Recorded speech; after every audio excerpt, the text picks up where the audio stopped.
అందరికీ నమస్కారం. పసిడి పలుకుకి స్వాగతం. 2024 పార్లమెంట్ ఎన్నికలు, లోక్సభ ఎన్నికలు పెద్దగా చర్చకి, వాడి వేడి వాగ్వివాదాలకి విశ్లేషకులు రకరకాలుగా చెప్తూ ఉండేటువంటి పరిస్థితి లేనటువంటి ఎన్నికలు. దాదాపుగా ప్రతి సర్వే కూడా ఎన్డీఏ కూటమి, అందులోనూ ముఖ్యంగా భారతీయ జనతా పార్టీ తన సొంతంగా మళ్ళీ అధికారంలోకి వస్తుంది అని మూకమ్మడిగా ప్రతి సర్వే కూడా చెప్తున్నటువంటి విషయం మనకందరికీ తెలిసిందే. రాజకీయ విశ్లేషకుల్లో నెంబర్ 1 అని పేరు పొందినటువంటి ప్రశాంత్ కిషోర్ కూడా 2024లో భారతీయ జనతా పార్టీ అధికారంలోకి రావడాన్ని ఎవరూ కూడా ఆపలేరు అని చెప్పి చాలా సందర్భాల్లో చెప్పిన విషయం మనందరికీ తెలిసిన విషయమే. అయితే ఈ రకంగా చాలా చప్పగా జరుగుతున్నటువంటి ఈ లోక్సభ ఎన్నికల్లో అక్కడక్కడ చిన్న చిన్న ఫైర్ వర్క్స్ జరుగుతూ ఉన్నాయి. అలాంటి వాటిల్లో మొట్టమొదటిది దక్షిణ భారతదేశంలో తెలంగాణ రాష్ట్రంలో రాజధాని అయినటువంటి హైదరాబాద్ నగరం. హైదరాబాదు లోక్సభ ఎన్నికలకి భారతీయ జనతా పార్టీ ఒక అద్భుతమైనటువంటి అభ్యర్థిని నిలబెట్టడం జరిగింది. ఈ రోజున సామాజిక మాధ్యమాల్లో ఈవిడ గురించి ప్రతి చోట చర్చ జరుగుతూ ఉంది. ఆవిడే కొంపెల్ల మాధవీలత గారు.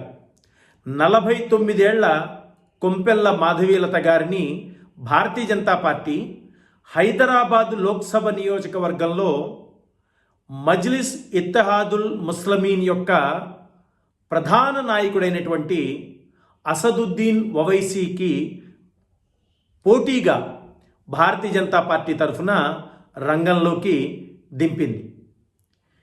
మాధవీలత గారి అభ్యర్థిత్వాన్ని భారతీయ జనతా పార్టీ ఖరారు చేసినప్పుడు 2014లో అమేథీలో స్మృతి ఇరానీని ఖరారు చేసినప్పుడు ఏ రకంగా అయితే స్మృతి ఇరానీ అక్కడ వార్తల్లోకి వచ్చారో, అమేథీలో రాహుల్ గాంధీకి నిజంగా 2014లో ఆయన గెలిచినప్పటికీ కూడా ముచ్చెమటలు పట్టేటట్టుగా చేశారో, అదే రకంగా ఈ రోజున 2024 ఎన్నికలలో హైదరాబాదులో అసదుద్దీన్ ఒవైసీకి చాలా గట్టి పోటీని ఇచ్చేటువంటి అభ్యర్థిగా మాధవీలతని అందరూ కూడా అనుకుంటున్నారు.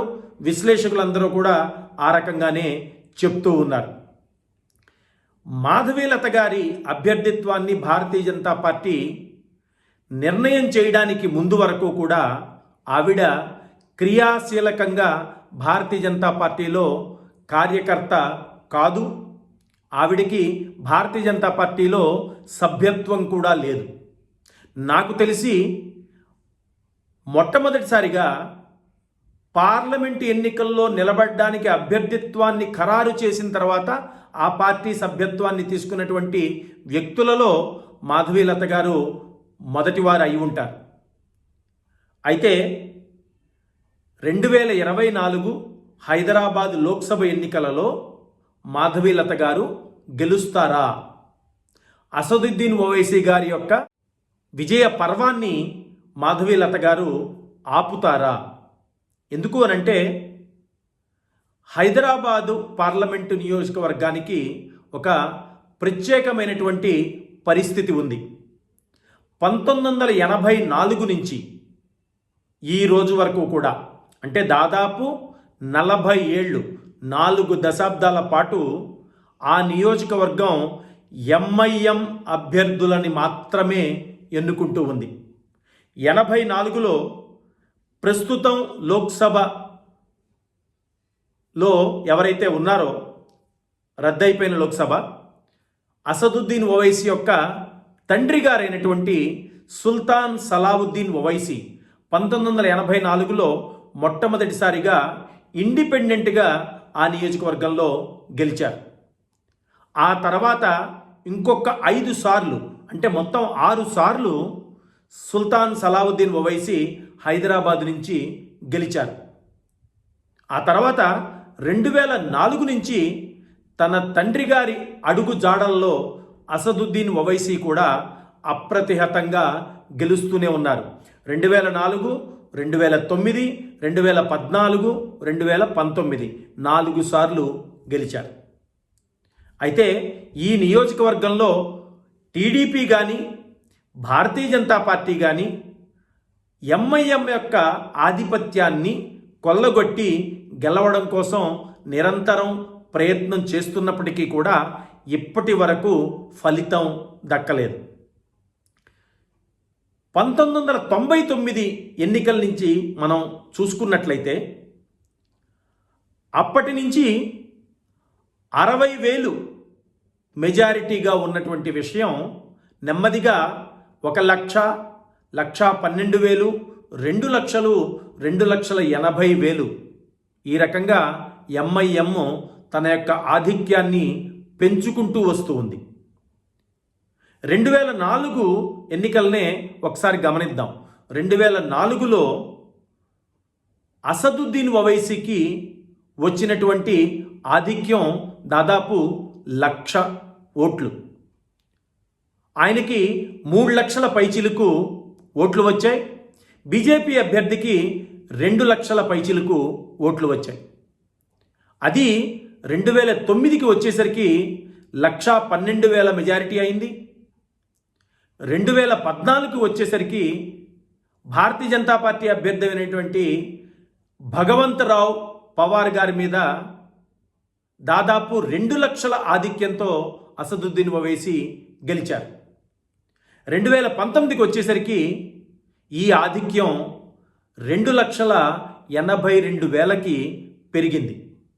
5 లక్షల పైచిలుకు అసదుద్దీన్ ఓవైసీకి వస్తే 2,35,000 2019లో భగవంతరావు పవార్ గారికి ఓట్లు దక్కాయి. 1999లో సుల్తాన్ సలావుద్దీన్ ఓవైసీ, అంటే అసదుద్దీన్ ఓవైసీ గారి తండ్రి అయినటువంటి సుల్తాన్ సలావుద్దీన్ ఓవైసీ గారికి అసలు ఆ ఎన్నికల్లో ఓడిపోయేటువంటి అవకాశం లేదు. అంటే భారతీయ జనతా పార్టీకి గెలుపు కనుచూపు మేరలో కనబడినటువంటి ఎన్నికలు ఏమైనా ఉన్నాయి అని అంటే అవి 1999లో.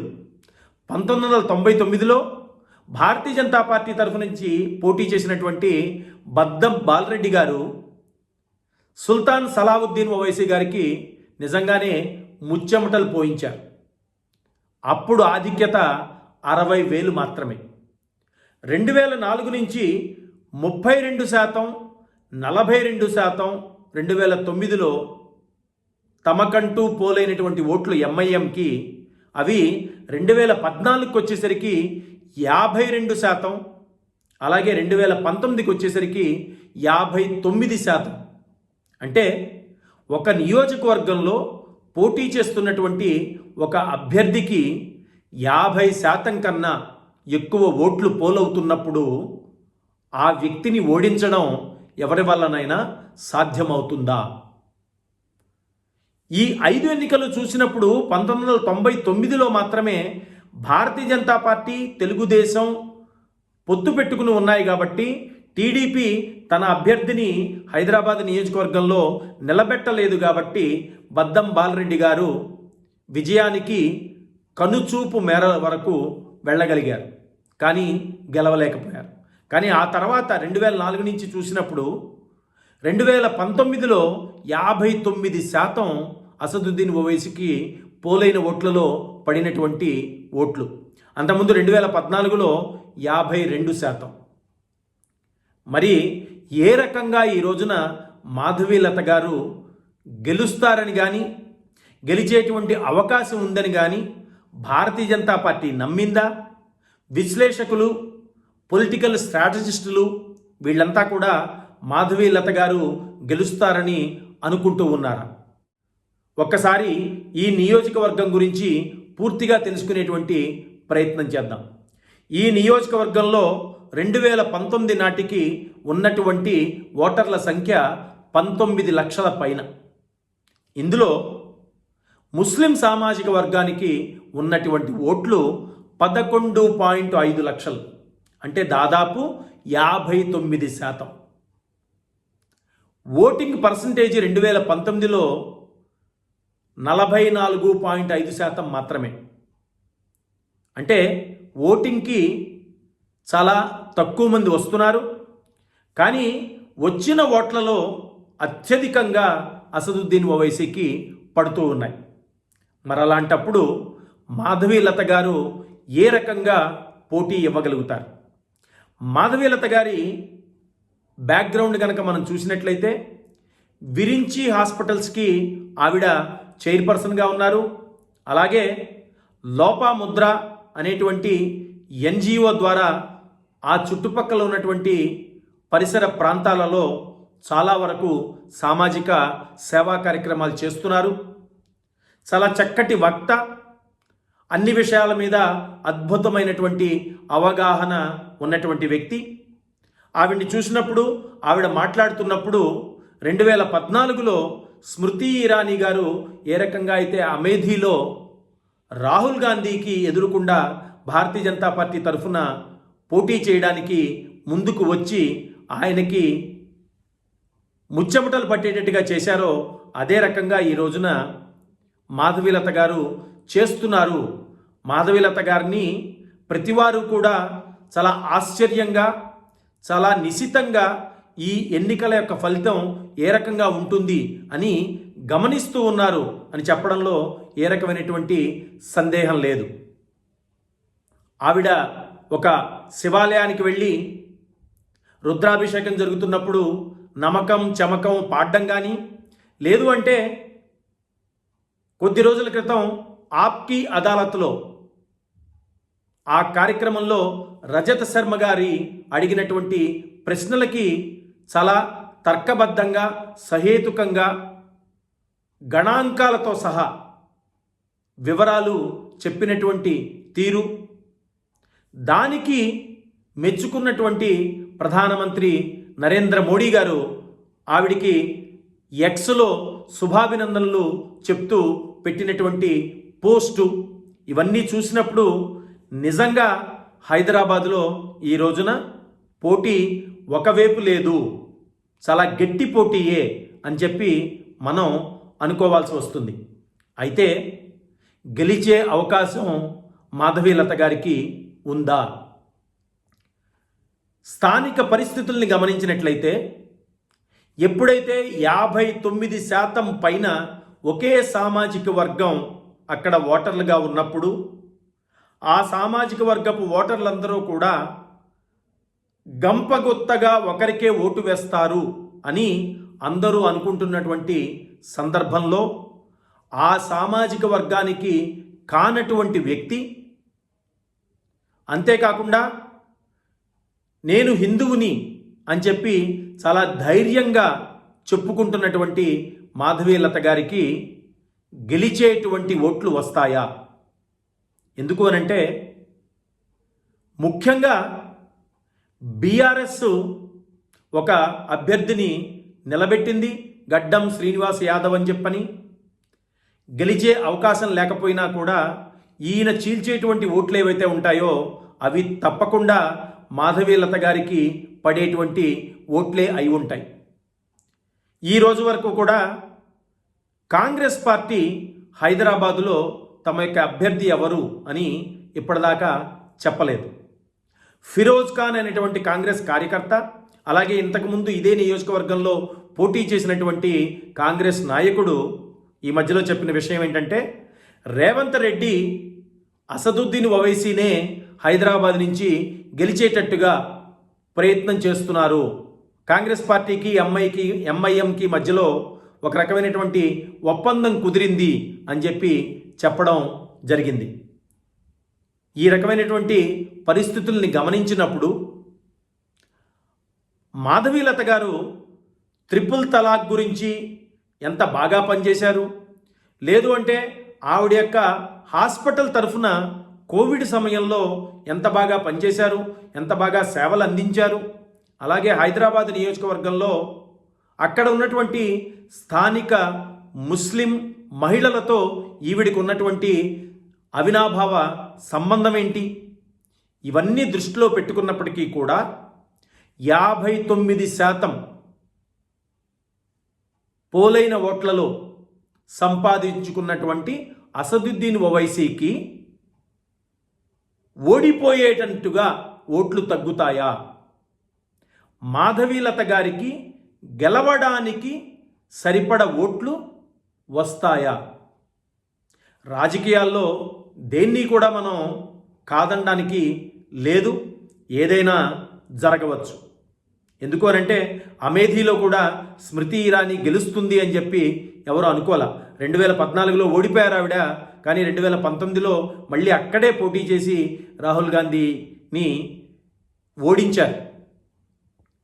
అదే రకంగా అసదుద్దీన్ ఓవైసీ ఓడిపోయేటువంటి అవకాశం ఉండవచ్చు, కానీ ప్రస్తుతం ఆ అవకాశం ఉందా అని గనక ఆలోచించినట్లయితే 2-3 విషయాల్ని మనం పరిగణలోకి తీసుకుంటే అవి గనక జరిగేటట్లయితే అప్పుడు మాధవీలత గారికి గెలిచేటువంటి అవకాశాలు ఉంటాయి. అవి ఏమిటి అనంటే, బీఆర్ఎస్ పెద్దగా ప్రచారం చేయకుండా, బీఆర్ఎస్ ఓట్లని చీల్చకుండా ఉండేటట్టుగా ఉండాలి. కాంగ్రెస్ ఎలాగూ పోటీ చేయట్లేదు అని అనుకుంటున్నాం. అలాంటి పరిస్థితుల్లో ఈ పోటీ ముఖాముఖి పోటీ అవుతుంది. ఈ ముఖాముఖి పోటీ అయినప్పటికీ కూడా ఇందులో కూడా అసదుద్దీన్ ఓవైసీకి ఓటు వెయ్యకూడదు అనుకునేటువంటి ప్రతి ఓటరు కూడా ఓటింగ్ రోజునాడు పోలింగ్ బూత్కి వెళ్ళి ఓటు వెయ్యగలగాలి. అంతేగాని అసదుద్దీన్ ఓవైసీకి మాకు ఓటు వేయడం ఇష్టం లేదు అని చెప్పి ఇంట్లో కూర్చుంటే కుదరదు. అంతేకాకుండా మాధవీలత గారి ద్వారా సహాయం పొందినటువంటి ముస్లిం మహిళామణులు వాళ్ళంతా కూడా ముందుకు వచ్చి మాధవీలత గారికే ఓటు వేస్తారా? ఆ రకంగా ఓటు మాధవీలత గారికి పడేటట్లయితే అప్పుడు మాధవీలత గారికి గెలుస్తారేమో అనేటువంటి సందేహం మనకి కలగవచ్చు. ఈ 2 కారణాలలో ఏది జరగకపోయినా కూడా, అంటే అసదుద్దీన్ ఓవైసీని వ్యతిరేకించే వాళ్ళు ఇంటి దగ్గర కూర్చున్నా, మాధవీలత గారంటే అభిమానం ఉన్నా కూడా మా సామాజిక వర్గం కాదు కాబట్టి మేము ఆవిడికి ఓటు వెయ్యము, అంతేకాకుండా ఆవిడ ఏ టీడీపీనో బీఆర్ఎస్ఓ కాంగ్రెస్ఓ కాదు, భారతీయ జనతా పార్టీ కాబట్టి మేము ఆవిడికి ఓటు వెయ్యము అని చెప్పి తిరిగి చివరికి వెళ్ళి అసదుద్దీన్ ఓవైసీ గారికే గనక ఓటు వేసినట్లయితే మాధవీలత గారు గెలవడం చాలా కష్టం అవుతుంది. భారతీయ జనతా పార్టీ తరఫున ముస్లిం క్యాండిడేట్స్ ఎవరూ కూడా లోక్సభ ఎన్నికల్లో పోటీ చేయడం లేదా, గెలవడం లేదా అని అంటే జమ్మూ కాశ్మీర్లో, బీహార్లో, పశ్చిమ బెంగాల్లో చాలా చోట్ల భారతీయ జనతా పార్టీ తరఫున ముస్లిం క్యాండిడేట్స్ పోటీ చేస్తున్నారు, గెలుస్తున్నారు కూడా. ఎందుకు అనంటే సౌమిత్ర ఖాన్ అనేటువంటి భారతీయ జనతా పార్టీ యొక్క అభ్యర్థి, ముస్లిం క్యాండిడేటు, పశ్చిమ బెంగాల్ నుంచి లోక్సభకి ఎన్నికైనటువంటి ముస్లింలలో ఒక ముస్లిం వ్యక్తి ఆయన. కాబట్టి భారతీయ జనతా పార్టీకి ముస్లింలు ఓటు వెయ్యరు అని లేదు, అలాగే భారతీయ జనతా పార్టీ ముస్లిం క్యాండిడేట్స్ని నిలబెట్టరు అని కూడా లేదు.